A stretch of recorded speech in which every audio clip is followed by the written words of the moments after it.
What's up, YouTube? A lot of y'all really won't be expecting the story I'm about to tell and what I'm about to say. It's kind of impactful. I'm here with my dad, someone I consider a best friend, who was a part of the experience with me. If y'all don't know who I am, my name is Chase McClary. 18 years old, live right now in Athens, Georgia. But what I went through recently was pretty life-changing for me. And I kind of just wanted to share it with everybody. Y'all could take what y'all want from it, but I'm also going to tell y'all what I'm going to do with this channel moving forward when I finish telling my story. But first, I'm going to tell you who I was before what happened to me. I was a football player who played at Millbrook High School in North Carolina. I was kind of I'd say I was decent. I was a very worldly person. I loved to party. I loved to have fun. I drank. I smoked. Had sex. I did everything that you could think of, honestly. So yeah, I just liked having fun. I didn't really care about anything else. And then after going to high school, I moved to Athens, Georgia with my family for a little bit, took a gap year, and then I moved to Charlotte, North Carolina. When I moved to Charlotte, North Carolina, I was working, and things were just getting worse. I was smoking more, drinking more, partying more, having sex more, all of it. So I was probably one of the most worldly people like you could think of. Like, my parents didn't even know, nobody even knew. I kept it all bottled up too. So after a little bit of living in Charlotte, North Carolina, I was trying to just figure out what I wanted to do with myself, because I really didn't know what I was going to do with myself after football, because I didn't go play in college. So I moved back to Athens, Georgia, and about a week moving back to Athens, Georgia, working, my mom found me in my bed seizing. Now, I do have epilepsy.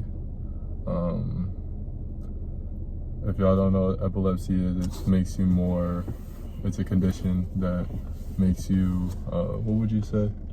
It's a condition that makes you have seizures, and at different times you don't know when they're going to come about, but they're triggered by different things, and so yeah, that's what epilepsy is.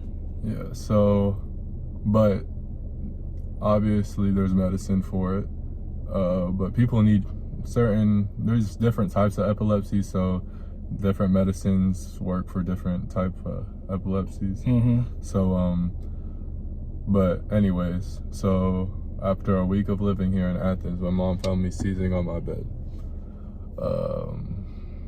We don't know how long he was seizing. My wife thinks it was probably 45 minutes to an hour before she found him. Yeah, so she found me seizing, felt like this one was not a normal seizure, so she called 911, and they came to get me, and they started freaking out on my mom, because they don't know why she didn't call them sooner, and they immediately put me in the ambulance, and took me to the hospital, just screaming at my mom the address, and my mom didn't even know where it was, and that's how bad it was. Yeah, at the time, they thought that because of his convulsing and aspiration, they thought that he had overdosed on drugs, and that was the reason for the attitude from the paramedics. But his oxygen level at the time that they so yeah, normal oxygen level is 97 to 100, and Chase was at 60% oxygen level, and with that oxygen level, you're either supposed to have some sort of brain damage, and most people don't survive. So yeah,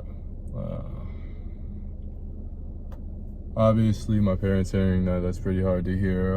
If my mom was here, she would tell you that when she got to the hospital, they had someone waiting on her. They had a private room ready for her, and they had like a therapist for her because they didn't think I was gonna make it. Here's a picture of me hooked up to the ventilator. I'm gonna put it up on the screen.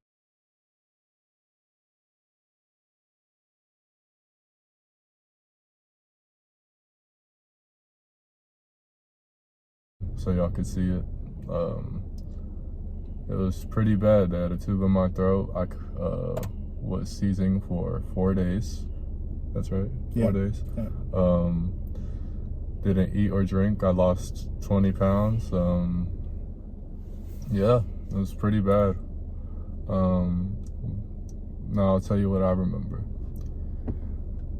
I remember waking up and honestly just joking with my family in a hospital room, just laughing, joking with my family, and then getting a call from my cousin.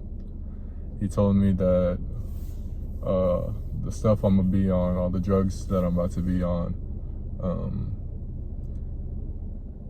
they're really about to mess with my head and nothing's gonna be real. So me hearing that, I'm kind of ready for it, but These were the drugs they gave him to stop the seizures. And then when he was on the ventilator for 4 days, and on the 4th day, he came off the ventilator. But the drugs are known to make you hallucinate.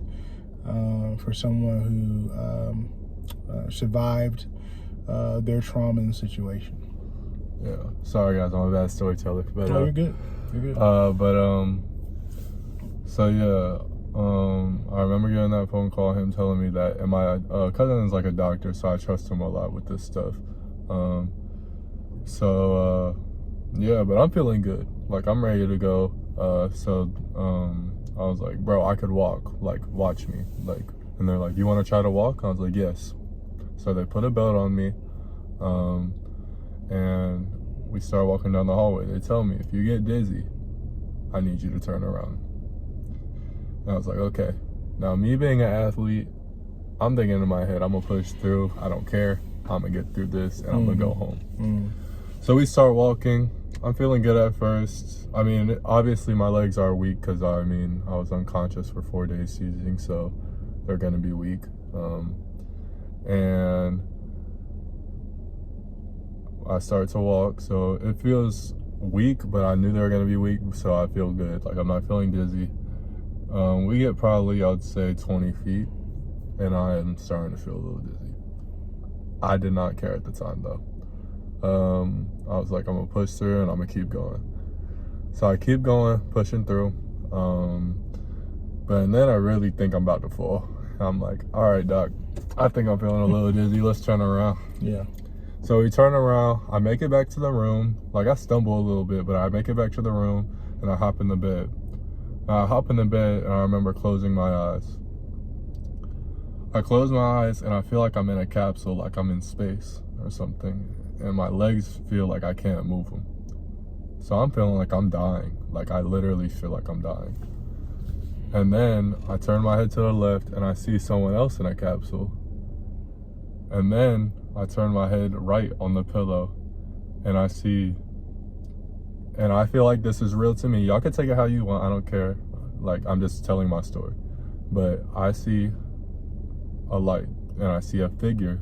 Don't know if it was a boy or girl. I just saw like a shadow dancing in the light. Like, it almost looked like the sun, like a circle light. And I woke up and I saw my girlfriend. Well, I woke up to a screeching chair and I saw my girlfriend and my mom sitting in the room. And the first thing I thought of was my cousin saying, you're gonna see things that aren't real. And I don't know if that was the devil putting that straight into my mind or what, but it doesn't matter really. But I started freaking out on them because that's what popped into my mind and I didn't think they were real. So I started cursing them out. I was like, y'all aren't real. I'll wait till the real ones find out, and I really tell them about this story. They're gonna laugh so hard. And so after that happened, they just left because they already knew that these drugs were gonna make me think crazy things, and I was gonna say crazy things. So after all that happened, a nurse I wanted to shout out, a nurse named Nurse Kelly. He walks in, and he says to me, "Do you know what happened?" I was like, "No." He says, "You were seizing for 4 days." I was like, "Huh?" "Oh, seizing for 4 days." And then he was like, "Yes, you were seizing for 4 days. You should not be alive right now." I said, "So how am I alive?" And he said, "You want to be honest with you? I'm a nurse and I don't know." And to be honest, the only thing I could say is my faith in God. And he told me about his faith in God. And I was like, "So you're going to tell me you're real right now and I'm not dead?" And what he did is he walked over to the blinds and he opened the blinds and showed me the city of Athens. And I saw all the cars, all the people walking, and he touched me and said, "Look, this is real. You're alive. I don't know how, but you made it back." And I started to tear up because first thing that thought in my mind is, why me? Because I was so like a worldly person, and I was like, I don't know why he would bring me back. But I feel over the last couple days and the last week, it's happened last week, y'all. I think he brought me back to be relatable, and to share my story, and to open my eyes to show me that he's real. Because I kept pushing him away. I did not care about him at all. So when I came back to my senses and I figured out that everything was real, my family came in, and my mom showed me her Facebook page and that she posted about this. Now, I'm someone that doesn't like my business put out there. Like, no, I don't like none of that. But she showed me her Facebook page, and she showed me that she shared about the situation because it was pretty serious and she wanted people to pray for me. Now, I had thousands, if not hundreds of thousands, people praying for me. And I was the one that used to think that prayers weren't answered and that people just did it to do it. And after I saw what happened and saw how many people were praying for me, felt the love,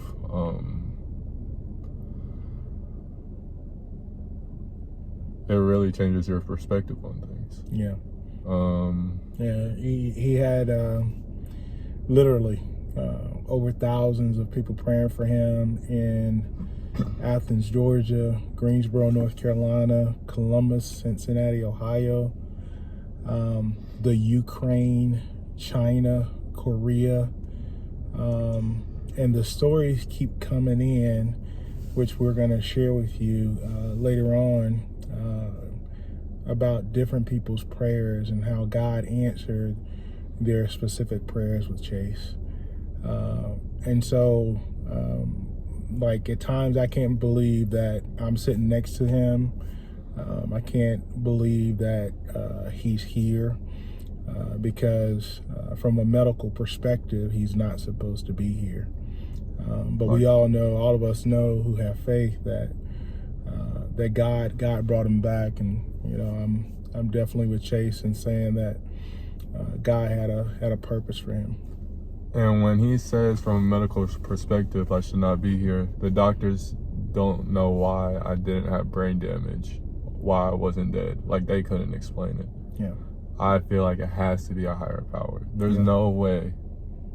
Like, let's be real, y'all. 4 days seizing, not drinking, not eating, not using the bathroom. Couldn't breathe without a breathing tube down my throat. All that. Yeah. It was bad. There's a great story in the Bible in John chapter 11 that parallels Chase's story that I preached about on Sunday. I'm a minister here in Athens at the Athens Church of Christ, and that Bible story, John chapter 11, parallels his story, and even to the point of Lazarus being dead for 4 days.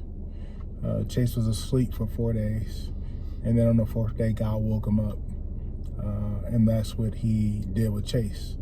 The other parallel there is that that miracle is the seventh miracle in the book of John, and Chase went home on the seventh day, and so not a coincidence. But at the same time, y'all hearing that, I don't want y'all to think that I'm thinking I'm some guy that God sent down to, like I'm like some Jesus or something. I know I'm far from that. I know I still have tons of work to do. I'm still a work in progress. I'm a huge work in progress. Yeah. I'm far from perfect.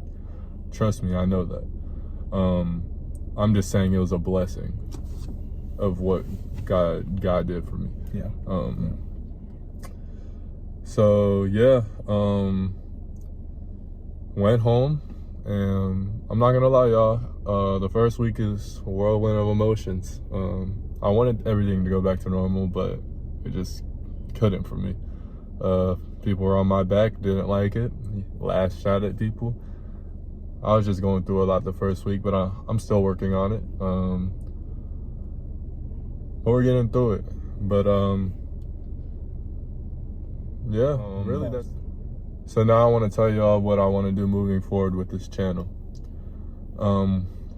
With this channel, I'm gonna take you all on my journey through life, not just with God. Yes, God is gonna be in my life. I promise you that. But I'm gonna take you just on my life, just being real. I'm not here to be some guy to tell you, go follow God. I'm gonna let y'all make your own opinions on that, because everybody gotta make their own opinions. All of y'all are human. And I feel like God is gonna show y'all himself one way or another to you. But I'm gonna show you, I'm gonna take y'all on my life. Y'all could decide if you wanna watch or not. Just to be relatable, to show you that you could be Christian and you're gonna make mistakes. You could be real. You're human. That's why Jesus sent down his son, because we're gonna make mistakes, because we sin. Yeah. That's what I've been thinking about this whole week, is we sin for a reason. That's why Jesus came down. Like, we're human. It's gonna happen. But people in the church think you have to be perfect. I'm not saying everybody in the church. I promise you, I'm not saying that. But there are those people feel judged when they go to church. Mm-hmm. And I'm here to say you don't have to feel judged. Yeah. You could be a real person and still love God. Yeah. And that's what I'm here to show y'all. Y'all gotta decide if you want to watch or not. You can make your own decision on that, but I'm just here to share my journey, my story, and just have a good time with y'all, have fun through it. Yeah. I'm not saying like every video is gonna be like, it's gonna be like a quiet time with y'all. No, maybe it might be going to my brother's basketball tournament, and I might obviously I'm gonna sprinkle some God in every video, but no, we're gonna be having fun. We're just gonna be having a good time with God and in our lives, having a good time, but being real, just being real people at the same time. Yeah. Showing that you could be a real person while having God in your life. Right. It's like, I don't like when people say like you have to change your whole way of living. I mean, obviously you're gonna have to change some things because we were worldly and sinners, but there are things like you can still be a real person. All right, I don't really know what happened in the last video, the ending to it. I was editing the video this morning and couldn't really find it. But yeah, we gonna be real, have fun. The series is called The Real. My mom came up with the name, so that's what we gonna go with, man. So just get lit, man. Have fun together. We out. See y'all next time.